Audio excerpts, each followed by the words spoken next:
Ngayon, sino ang may burden of proof para patunayan na naintindihan niya talaga yung pinirmahan niya, na ipaintindi niya sa empleyado yung kanyang pinapirmahan?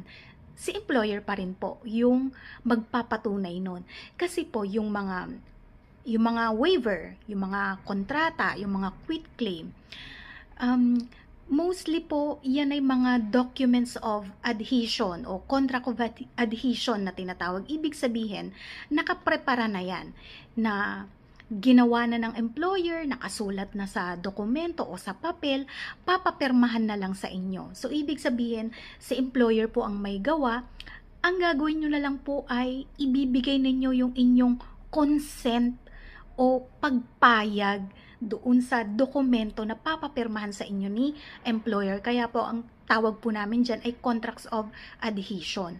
Ngayon, kapag ganitong contracts of adhesion, ibig sabihin, ikaw na empleyado, wala ka nang magagawa, wala ka sa posisyon para makipag-bargain sa empleyado, na kumbaga kapag hindi mo gusto yung isang probisyon doon sa pinapapirmahan sa'yo, hindi ka makakapag-bargain, wala kang bargaining power laban sa iyong employer. So, contract of adhesion ang tawag doon.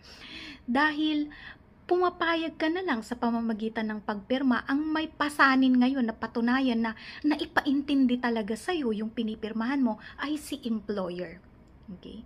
At tandaan po ninyo, meron isang actual case na nadesisyonan ang Korte Suprema na kung saan ang mga kontrata o dokumento na pinapapirmahan sa empleyado, lalo na kung ang empleyadong yun ay nakaabot sa hindi ganon ka taas yung kanyang educational qualification, dapat yung dokumentong papapirmahan ninyo sa empleyado ay nakasulat sa lingwaheng naiintindihan niya o sa dialect na kanyang ginagamit sa pang-araw-araw.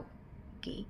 So, kapag ang inyong empleyado ay minimum wage earner, high school graduate o senior high school graduate, and yung kontrata na pinapipirmahan ninyo o yung waiver, quit claim, or release, whatever documents man yan, nakasulat po sa English language. Ang hirap patunayan sa korte na naipaintindi ninyo talaga sa empleyado ninyo yung nilalaman ng dokumento na yon.